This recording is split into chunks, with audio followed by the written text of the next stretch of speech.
Hi, I'm Bill Porter, Superintendent of Mentor Schools, and we are proud to present our annual Strategic Plan Update.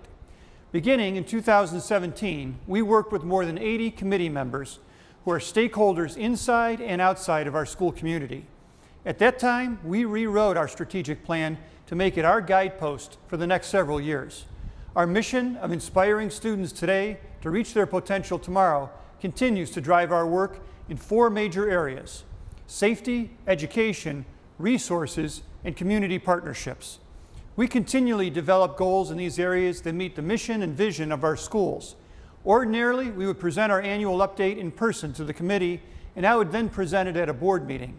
But this year, as we work through the challenges of COVID, we have produced this video to give you a 1-year look back at major things accomplished this year in each area, and we will take a 1-year look out to see what's ahead and plan for each area. We'll start with our first goal, safety, with Mrs. Kowski. Thank you, Mr. Porter. Good afternoon, and thank you for watching.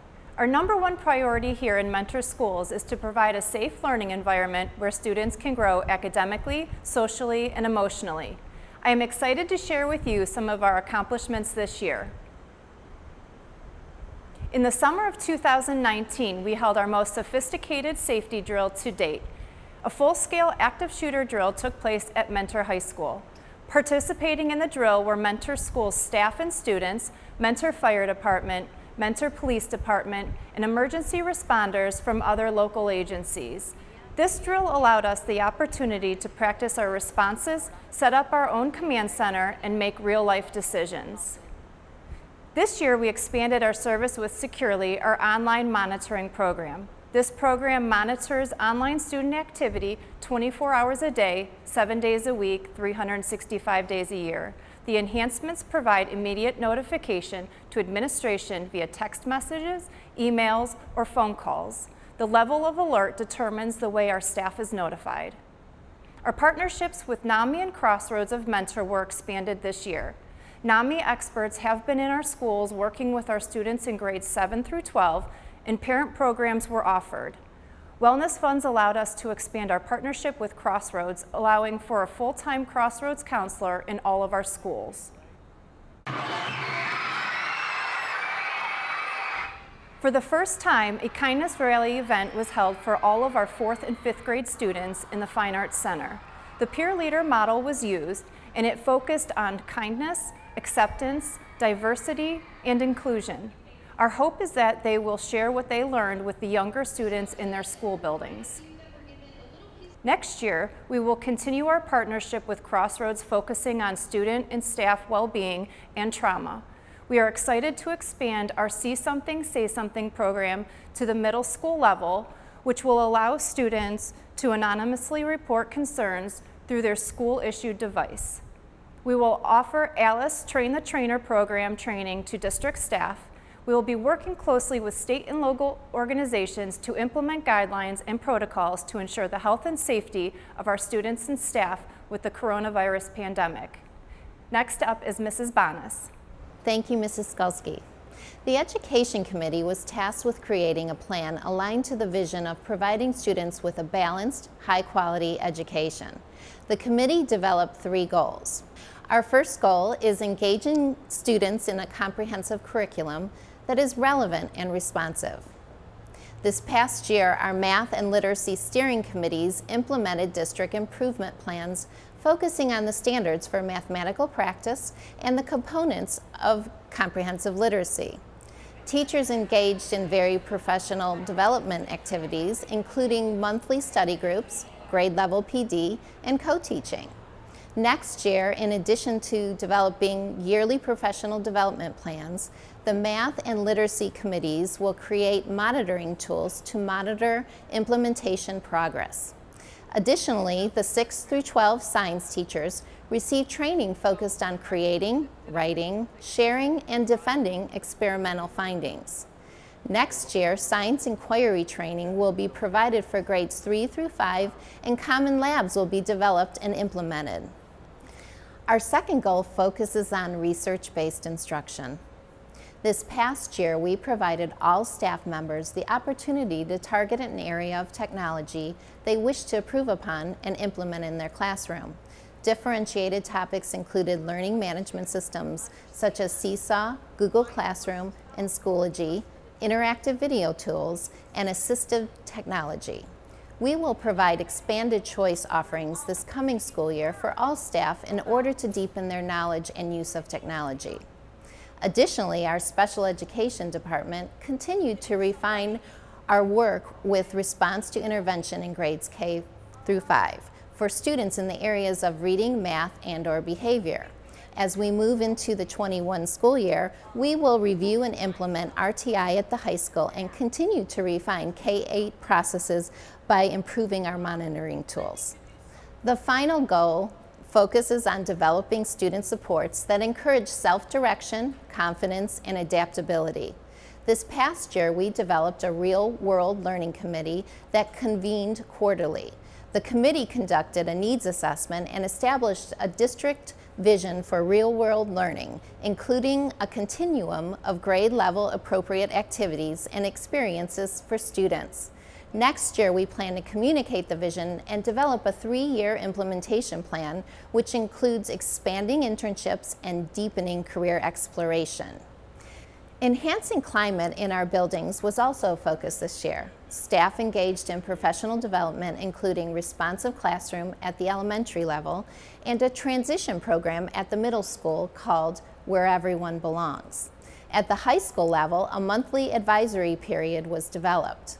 Next year, the focus will be to improve high school advisory by providing teachers with additional training to implement best practices and provide advisory on a weekly basis.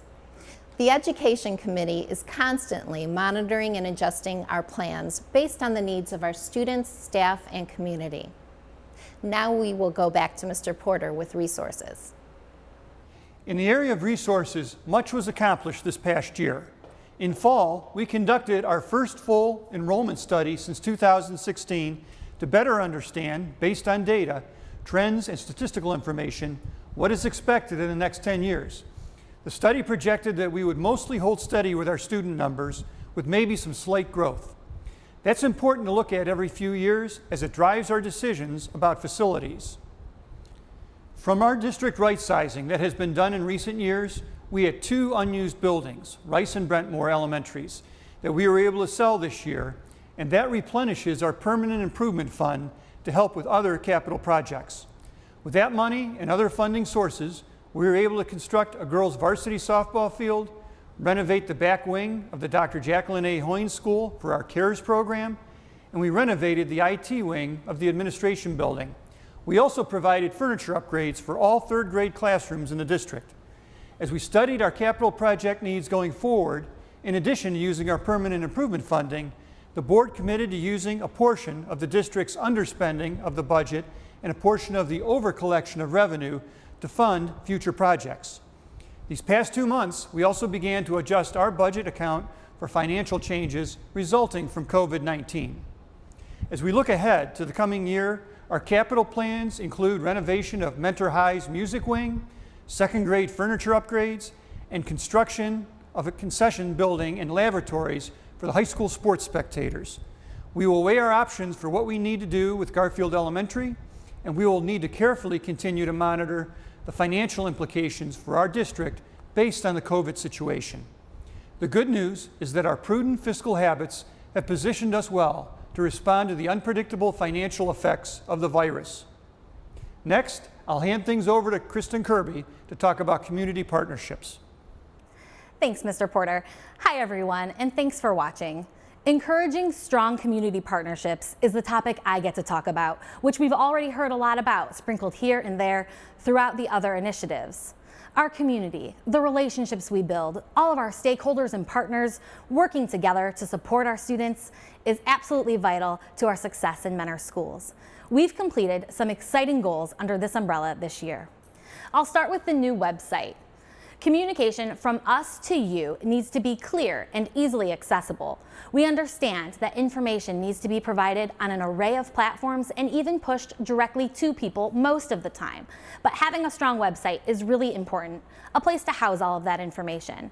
The new and improved district site and all of our school sites launched in January. My favorite part about the new website is it was designed to create online, web-driven newsletters. This is a much more efficient way to share information because the website and newsletter content is created simultaneously rather than as two separate projects.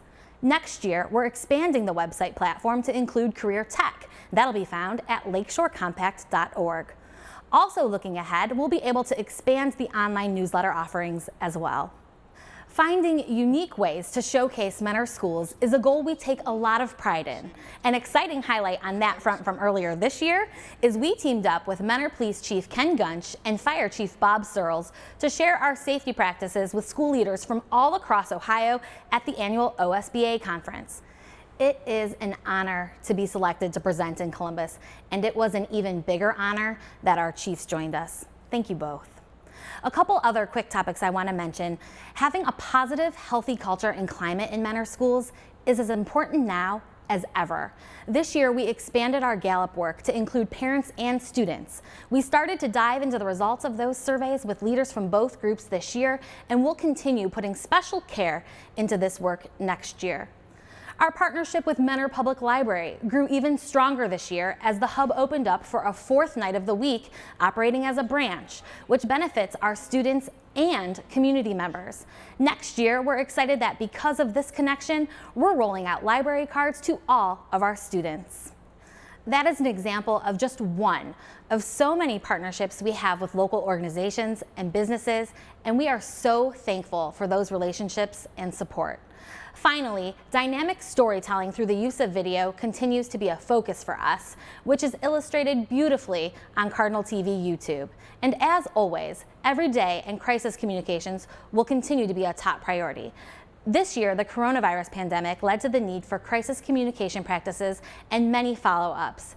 You can continue to count on us to provide information in a timely, clear manner, always. Thank you. I'll hand it back to Mr. Porter now. As we look back on the past year and look forward to the next year, I feel blessed to be part of Mentor Schools. This planning is critical to help us keep our focus regardless of the unexpected disruption we experienced this year or any other challenge that lies ahead. Thank you for your support of Mentor Schools. Take care and be well.